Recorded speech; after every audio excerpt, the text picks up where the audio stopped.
Circle Time Magazine waa barnaamij waxbarasho horumar ah oo loogu talagalay providerska carruurta la shaqeeya.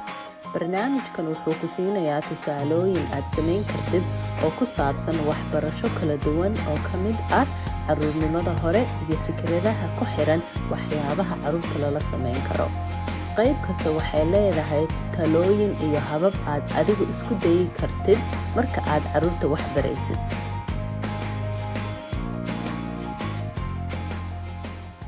Salaamu calaykum, kusoo dhawaada Circle Time Magazine.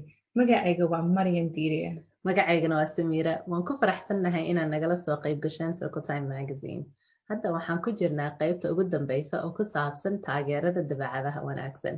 Marka qaybihii ugu dambeeyay aad daawatay waxay ku saabsanaayeen sida loo taageeri lahaa horumarinta dabeecadaha wanaagsan ee carruurta. Waxaan kusoo wada hadalnay sida loo dhiso xiriirka, sida loo dego deegaanka, si lagu hortago dabeecadaha adag, carruurtu in la baro erayo lagu cabiro dareenkooda, sida loo xukumo shucuurta iyo xeelada carruurta ku caawinayso si lagu dhaqmo dabeecadaha wanaagsan. Waxaan ka wada hadalnay si loo hagaajiyo dhibaatooyinka carruurta ka dhexeeya iyo sida loo dhiso saaxiibtinimo.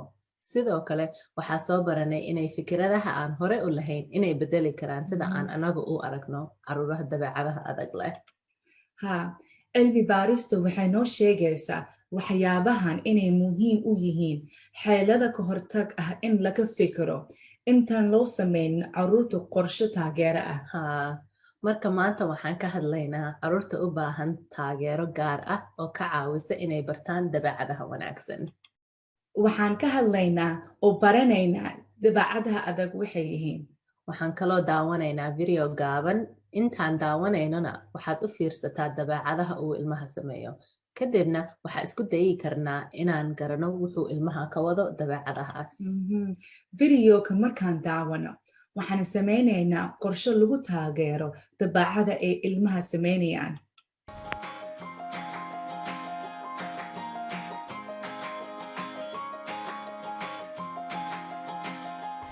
Marka hore waxaan rabnaa inaan soo dhaweyno Aasiya.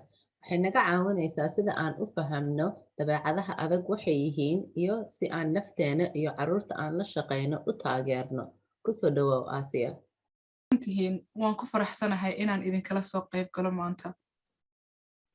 Aasiya, marka ugu horeeya waxaan daawanaynaa video ee Jordan noo sheegayso sida ay iyadu u taageerto macallimiinta la shaqeeya carruurta dabeecadaha adag leh.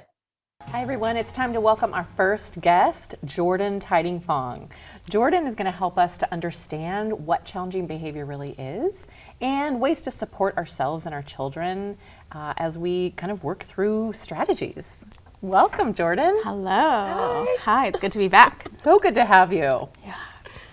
So we know that part of what you do for your job is actually go in and provide technical assistance to teachers who are struggling with some challenging behaviors, like you were just doing this today. Yep.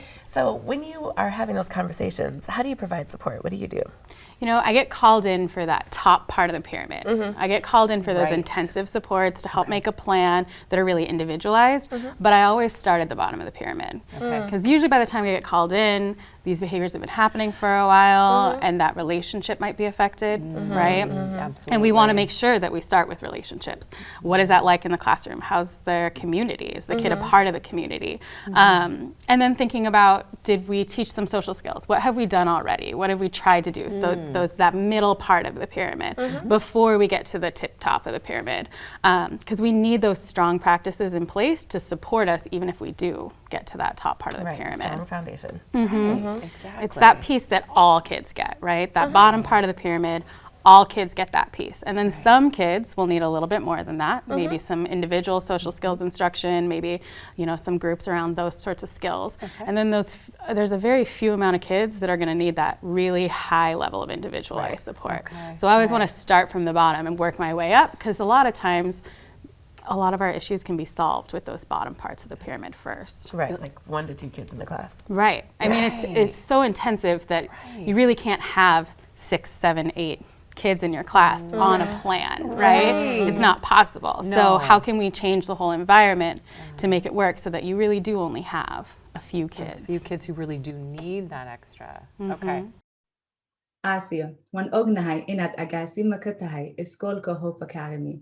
Sidoo kale, waxaa la shaqaysaa macallimiinta u baahan caawimaad kala duwan. Hadda, markaan videoga daawane, sidee baa taageero u siisaa macallimiinta la shaqeeyo carruurta dabeecadda adag leh? Jordan si fiican bay u sharaxday. Qaybta hoose ee ahraamta waxaan ognahay in dhammaan carruurta ay u baahan yihiin taageero si ay xiriir wanaagsan ula yeeshaan macallimiintooda iyo inay haystaan deegaan wanaagsan.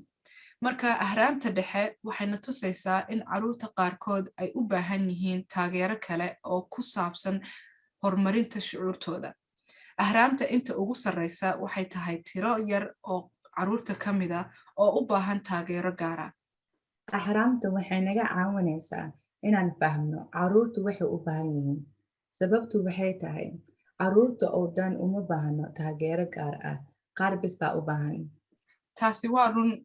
Waan ognahay marka klaaska uu si fiican u maamulan yahay carruurta badankood sharciyada way raacaan.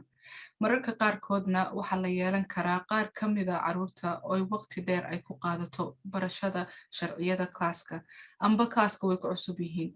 Kuwani waa carruurta u baahan taageero gaar ah oo ka caawisa inay bartaan sida dabeecadaha wanaagsan loogu dhaqmo. Marka maxay yihiin siyaabaha aad ku taageeri karto macallimiinta si ay u maamulaan klaaskooda marka ay leeyihiin carruur u baahan taageero gaar ah? Marka ugu horreysa, klaaska waan kala wareegaa si uu macallinku gaar ahaan u fiiriyo ilmahaas dabeecadda adag leh. Dhowr maalmood oo isku xigta baan saas sameeyaa si uu macallinku u fahmo sababta uu ilmahaas dabeecaddaas ugu dhaqmayo. Kadibna waxaan kala caawiyaa macallinka inuu diyaariyo qorshe uu ku taageero ilmahaas dabeecaddiisa. Sidee baa ku garan kartaa dabeecadaha adag? Inta aanu wada samayn qorshe, waxaan isku daynaa inaan isla fiirino sababta dabeecadahaas ay noogu adag yihiin. Waa muhiim in mar walba la ogaado waxa dabeecadaha adag ay yihiin, maxaa yeelay way isbedeli karaan. Aqoonsiga dabeecadaha adag waa marka aad aragto dabeecad soo noqnoqota ah oo carruurta kale ka khalkhalisa waxbarashadooda ama dib u keensata carruurta iyo macallinka. Adigu sida aad u aragtid dabeecadda adag way ka duwanaan kartaa sida aan anigu u arko. Waa muhiim in laga hadlo waxa aan aaminsannahay iyo fikradaha aan hore u haysanay ee ku saabsan dhaqamada kala duwan. Sababtu waxay bedeli kartaa sida aan u aragno dabeecadaha adag. Qaarkood waa dabeecado ay carruurtu in yar ku celceliyaan ama waxay noqon karaan kuwo muddo badan socda. Sax, dabeecadaha qaar ayaa dhici kara mararka qaarkood keliya. Mararka qaarkoodna maalin walba way dhici karaan. Waxa ugu muhiimsan waa in mar walba la xasuusnaado in dabeecadda adag inay tahay dabeecad dhibaato u keeni karta ilmaha iyo macallinka. Sidoo kale, carruurta waxbarashadooda way ka jeedin kartaa. Marka waxaan baranay in ahraamtu ay naga caawin karto inaan fahamno waxa ay carruurta u baahan yihiin iyo halka laga bilaabayo harabka si loo taageero carruurta. Waxaan sidoo kale baranay inay jiraan istiraatiijiyo gaar ah oo lagu taageero carruurta. Asia tusaale ahaan waxay noo sheegtay in qiimeynta habdhaqanka la samayn karo si lagaaga caawiyo inaad fahamto sababta uu ilmaha ugu celcelinayo dabeecaddaas. Laakiin waxaan jiro waxyaabo yar oo qof walba samayn karo markuu la shaqaynayo carruurta dabeecadda adag leh. Andaawana Jordan oo noo sheegaysa waxay macallimiintoo dhan ay samayn karaan haddayna aqoonin istiraatiijiyada ka hortag ah. One of the first things you can do is reflect. Okay. And really thinking about, like we said before, why is it challenging for you? Right. Why is it challenging for that child? Is it something that's we need a plan for right away because maybe they're running out of the building? It's only Right. happened twice. It's not very frequent, but we need a plan for it right now. Right. Right. It's very, very intense when it happens. Right. Or Okay. maybe it's something that's been more ongoing, like it's the kid who comes to circle and sits down but doesn't ever participate and isn't listening, so is never really getting access to it. Right. So they're not learning, right? It's also a challenging behavior. Yeah. Okay. Right? Yes, absolutely. And when we have that reflection time, it helps us think about where some of our biases might lie, what we believe about behavior, what we believe about discipline, because we all believe something different. And it helps us to work on shifting our perspective, right? A lot of this work is about shifting our perspective and recognizing that challenging behavior is the kid trying to tell us something. Right. Yes. And it's a lack of Communicating a skill. message. Yep. Right? So what do I need to teach them? And then you can review. So what have you Yes. already done? Did those strategies work? If you felt like they only worked for a little while, what might have changed? Right. Reconsider that bottom part of the pyramid. Do I have a relationship with this kid? Has it gotten to a point where we're avoiding each other? Yeah. Right? Oh, absolutely. Which impacts our relationships. Yeah. Because when we get to the top, we want to make sure that that strong foundation is there to hold us up and so that we can keep going and supporting that child. Because it's hard and it's not going to work right away. Right. So we have to get to a point where we're invested in it and we've made a plan and we've tried a lot of other things as well. Well, yeah, so when you're using and when teachers are using those strategies at the top of the pyramid, it can feel so overwhelming. Yeah. Because you feel like I've tried all these things, I don't know, but this is getting a little more intensive supports. It can feel so overwhelming. It can be hard for the child who might be, getting in trouble, getting punished for their behavior. It's hard for the teacher. He or she might feel, do I have these skills, right? Yeah. It just feels, so it seems like practicing some breathing, some resiliency is really important for teachers to kind of carry on through this process. Absolutely. I think resiliency is really important for this work because challenging behavior is one of the number one reasons that teachers identify the reason why they burn out. Yes. Right? Yeah. When we feel like we're failing. Yes. And oftentimes when I go in to support teachers, you are secluded, you're doing your own thing, you're not seeing other people teach, you're having a day-to-day where it's really hard and you feel like you're unsuccessful. So I think the first thing is just owning that it's hard. Yes. Yeah. And also understanding that it isn't just you. Right? It's all of us, right? Everyone has these experiences with kids, right? Yes. Experienced teachers, new teachers. Yes, Yeah. absolutely. I think another thing you can do to support your resiliency is what people are doing right now by watching this, right? So doing some professional development, reaching out, looking for more resources, because it's going to build your skills, Yes. which we all feel more confident. One of the recommendations I make for kids right away if they have challenging behaviors is what's a skill we can teach them so they feel more confident. It's the same for us as adults, right? And changing our perspective that again, this behavior is working for this child. How can I make something else work for them? Yes. Right. kuwani waa qorshooyin aad u fiican oo ay macallimiintu isticmaali karaan. Aniga xataa way ii shaqaysaa marka aan la diyaarinayo macallimiinta Hope Academy. Waa muhiim in aanu fahanno fikradaha aanu hore u lahayn inay bedeli karaan sidaan u aragno caruuraha dabeecadaha adag leh. Sidoo kale, ahraamtu wuxuu taageeraa dhammaan caruurta klaaska ku jira iyo macallinka. Dib u eeg taageerada aad hore u isticmaashay. Haddii ay ilmaha u shaqaynin, waxaa ku bedeli kartaa istaraatiijiyo cusub oo u fiican ilmahaas taageerada ugu badan u baahan oo ku jira qaybta kore ee ahraamta. Ahraamku waa tusaale wanaagsan oo lagu xasuusto in la xoojiyo saldhigga si ay caruurta oo dhan loogu taageero xiriirka wanaagsan iyo deegaanka wanaagsan. Caruurta inteeda kale waxaa lagu taageeraa horumarinta shucuurtooda. Caruur aad u yarna waxay u baahan yihiin taageero gaar ah. Ugu dambayn, waxaa ugu muhiimsan macallimiintu inay dhisaan adkaysigooda, inay kordhiyaan waxbarashadooda ku saabsan taageero dabeecadaha iyo inay la hadlaan dadka ka caawin karo sida loo tijaabiyo.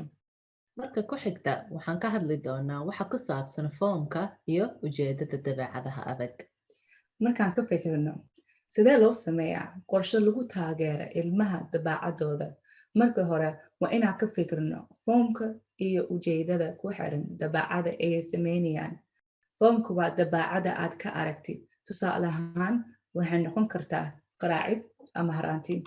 Waxa ugu muhiimsan waa ujeedada oo ah sababta uu ilmaha dabeecadaas ku dhaqmayo.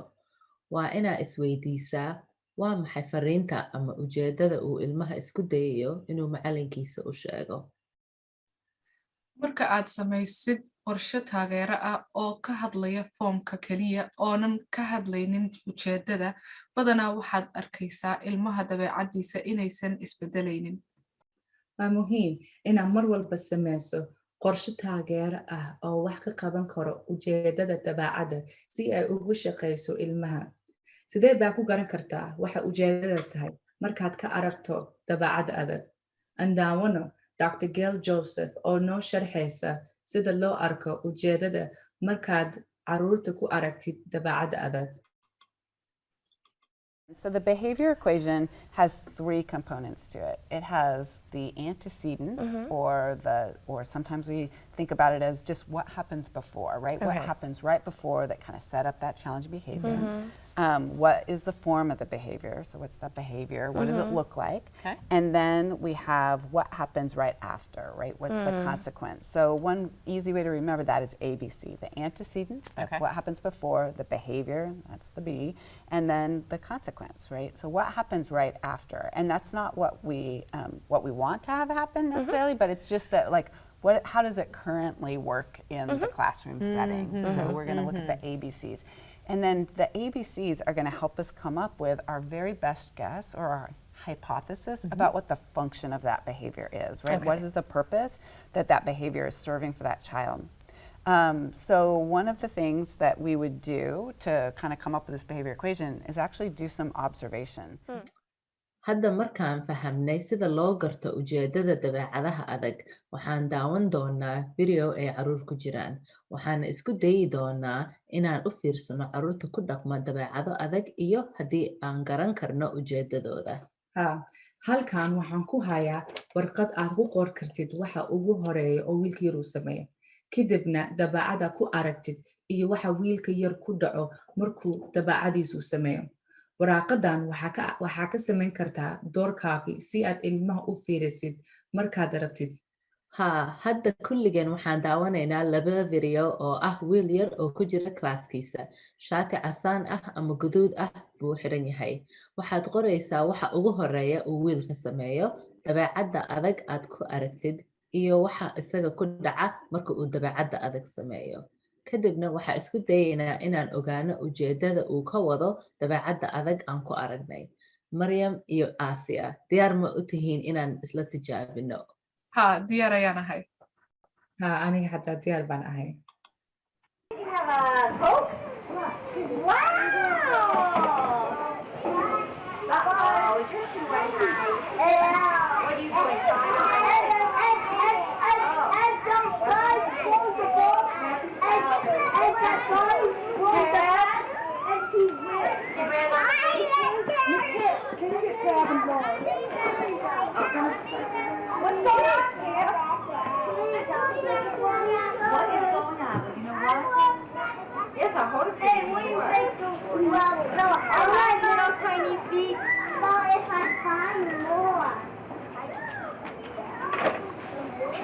Is that better? Let me try it now, baby. She's scared to get one up, and the other one's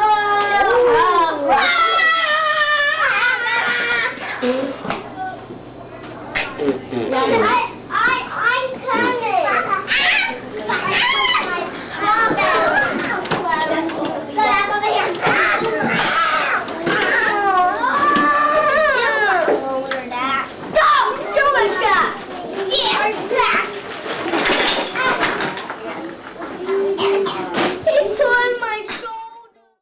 Waxa ugu horeeyaan arko waa isagoo doonaya gabadha kale gaariga yar ay haysato. Kadib wuxuu isku dayaa inuu ka qaato. Kadibna wax yar bay isdagaalameen.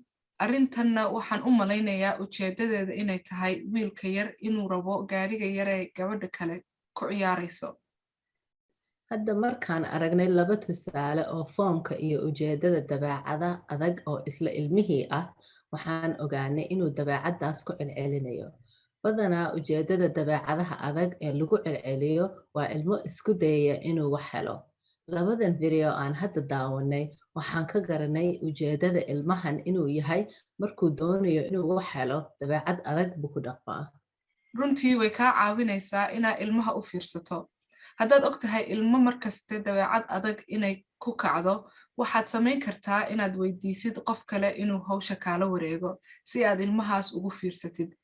Waxyaabaha kale aad samayn karto waa cajalad inaad ka duubto ilmaha haddii uu waalidku ku ogol yahay. Sidaa darteed videoga waa daawan kartaa marka kaaska uu dhammaado. Waxaa isku dayi kartaa coachka inaad weydiisid inuu kaa caawiyo si aad waqti ula heshid ilmaha aad ku fiirisid. Taasi waa fikrad aad u fiican. sida loo sameeyo qorshe taageero waa mid fudayd ah marka aad baratid sida loo garto hawsha ku xiran dabeecadaha adag. Waxaad isticmaali kartaa warqad maran.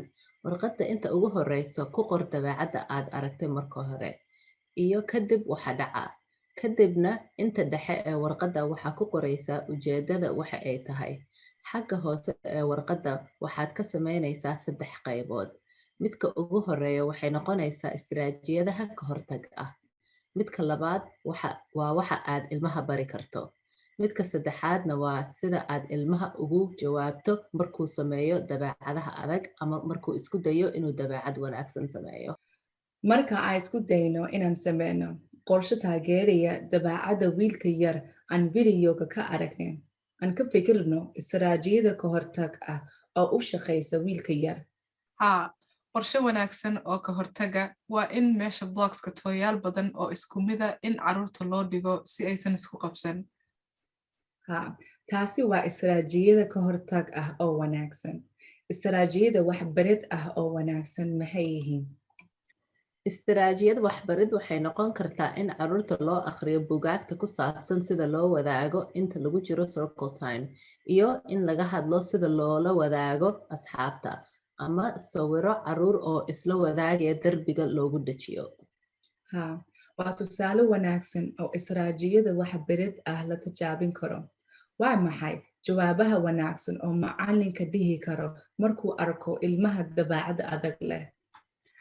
Markaad aragto ilmaha dabeecadda adag leh, waxaad xasuusin kartaa inay isku dayaan qorshe kale aad adigu hore u bartay.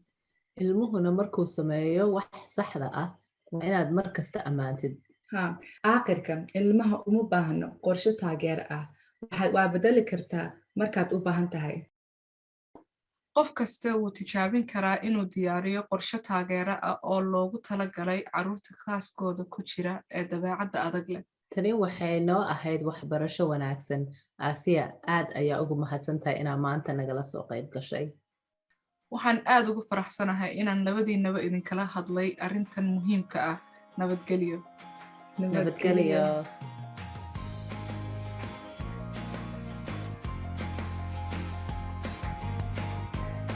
Salaamu calaykum Faadimo. Waad ku mahadsan tahay inaad nagala soo qayb gashay inta la dhaho Try Our segment. وعليكم السلام. waad mahadsantihiin. aad baan ugu faraxsanahay inaan nagala soo qayb galo. Waxaan ka soo wada hadalnay taageerada gaar ah ee carruurta u baahan yihiin. Waxyaabahan qaar ka mid ah waa kuwo aan hore idin tusnay. Laakiin kuwan xitaa waa lala isticmaali karaa carruurta inaad ku taageerto hal ilmo. Faadimo, ma noo sheegi kartaa sida waxyaabahan loo isticmaali karo marka aad rabtid inaad hal ilmo siisid taageero gaar ah?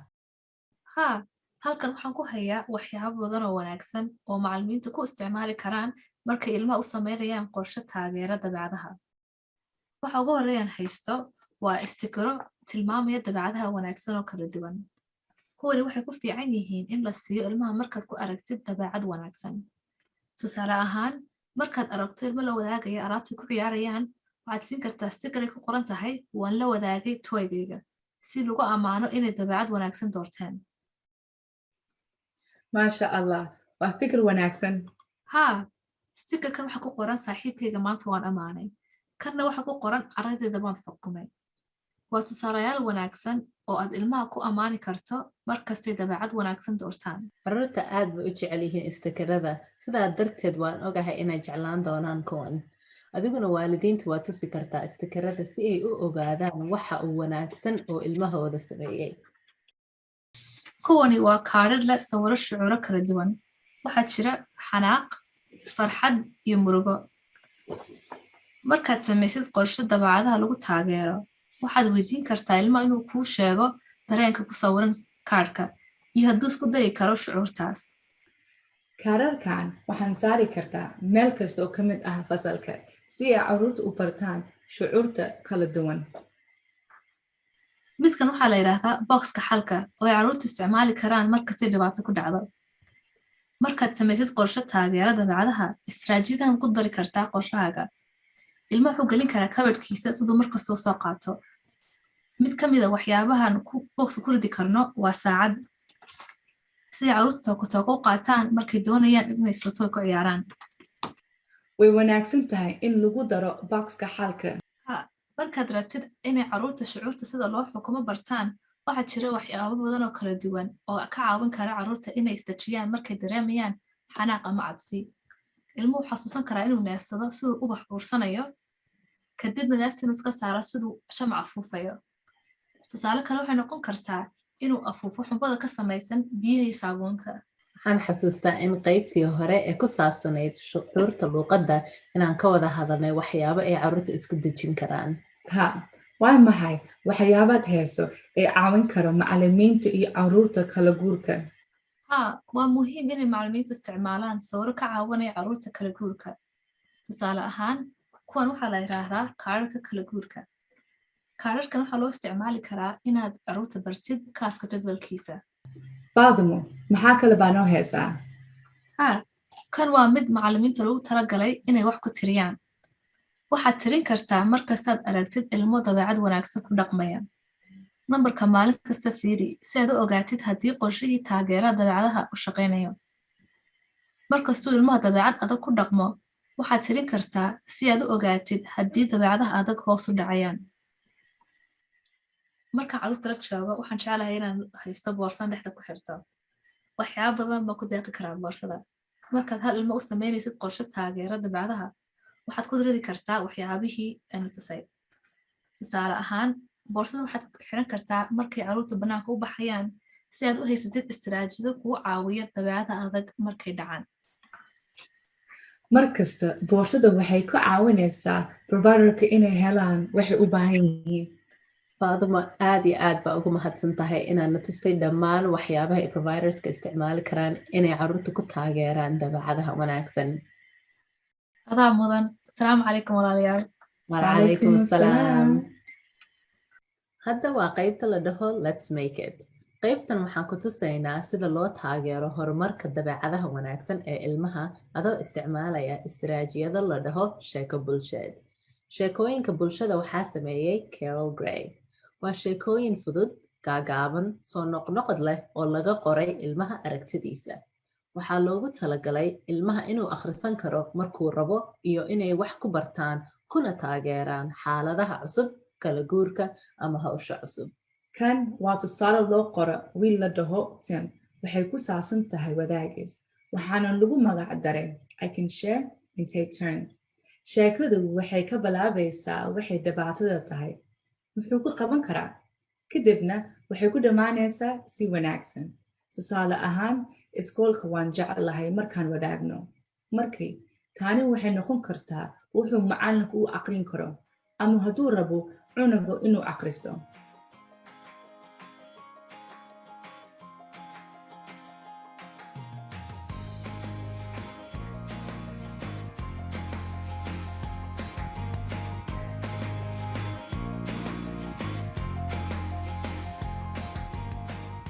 hadda waxaa rabaa inaan soo dhaweeyo Mardiyo oo coach ka ah Child Care Aware. waad ku mahadsantihiin Maryan iyo Samira. waan ku faraxsanahay inaan mar kale idinla hadlo. Mardiyo, annagana aad baa ugu faraxsannahay inaan wax kaa barano buugaagta aad maanta nooga sheekayn doonto. buugga ugu horeeyo aan halkan ku haysto waxaa la dhahaa The Most Magnificent Thing. waa buug ka hadlayo gabar yar oo aad u dadaasho inay samayso wax ugu weyn. way xanaaqdaa, way iska daysaa, laakiin markay socod dheer ay gasho way soo degtaa, wayna isku daydaa haddana. waa kana hadda markaan oo kaleeto ayadoo waxaa arkaysaa oo xanaaqsan oo wax tuurayso.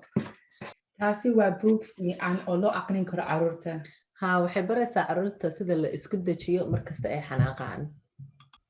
waa run. buugga labaad aan haysto waxaa la dhahaa Bounce Back. waxaa ku jiro istiraatiijiyo badan ee carruurta dib ugu soo kabtaan markay arrimuhu u socon waayaan.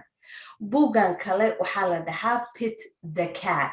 waa buug kale oo fiican oo carruurta ka caawiyo inay yeeshaan dabeecad wanaagsan markay wax ka qaldamaan. waan ku raacsanahay inaan mar walba isku dayno si aan wanaag ku jirno.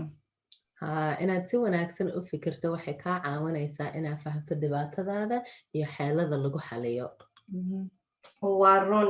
buugga ugu dambeeyo aan haysto waxaa la dhahaa Hoot and Pip. buuggaani wuxuu fiirinayaa siyaabo boos loogu sameeyo qof walba inuu isagu iskiisa noqdo. Waxaan sidoo kale haysanaa buugaag loogu talagalay providerska caruurta waxbaro. Buuggaani waxaa la dhahaa Socially Strong, Emotionally Secure, 50 Activities to Promote Resilience in Young Children. maasha allah, waa wax wanaagsan inay jiraan buugaag caawin kara caruurta iyo macallimiinta xitaa. sidoo kale providerska waxay aadi karaan website la dhaho Tumble oo waxay ka heli karaan buugaag badan. Waxaad akhrin kartaan ama dhageysan kartaan buugaag badan oo kala duwan. waalidiinta oo waqti haysanin way u fiican tahay inay caruurta buugaag u aqriyaan mise inay dhegeystaan asigoo cajal ah. waad ku mahadsantahay Mardiya inaad nagala hadashay dhammaan buugaagtan kala duwan ee macallimiinta iyo caruurta akhrisan karaan. walaalay aad baa u mahadsan tahay. idinkaa ma hadlay inaan idinla soo qayb galo maanta. maca salaama abayo. nabaday walaalayaal. hadda waxaan ku wareegaynaa qaybta la dhaho All About You. waxaan daawanaynaa video oo ah Dr. Gail Joseph. Dr. Gail Joseph waxay nagala hadlaysaa xeelado adkaysi ah oo ka caawinaya inaad wanaag dareento marka ay maalin mashquul badan tahay.